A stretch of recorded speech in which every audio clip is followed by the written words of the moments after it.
আসলে কিছু কিছু মানুষ থাকে না যে লাইফে অনেক জেলাস, অন্যদেরকে দেখে তারা আসলে জেলাসি হয়, অনেক মেনে নিতে পারে না অনেক কিছু। আদায় কাজকলার সম্পর্ক মিথিলা ও অন্তরার মধ্যে মাঝে মাঝেই তাদের বাকযুদ্ধ সোশ্যাল মিডিয়ায় ঝড় তুলে দেয়।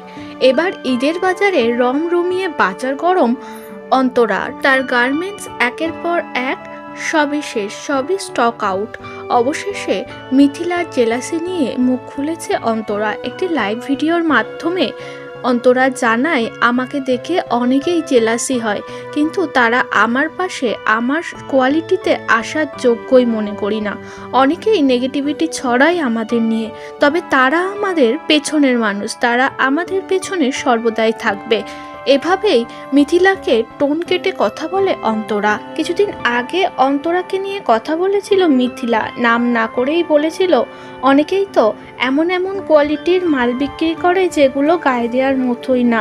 মিথিলা এটা অন্তরাকেই বলেছিল, সেটা কারোর বুঝতে বাকি ছিল না, কারণ নতুন শোরুম ওপেন করেছে অন্তরা, আর তারই এই জামা কাপড়ের কোয়ালিটি নিয়ে কথা বলেছিল অন্তরা।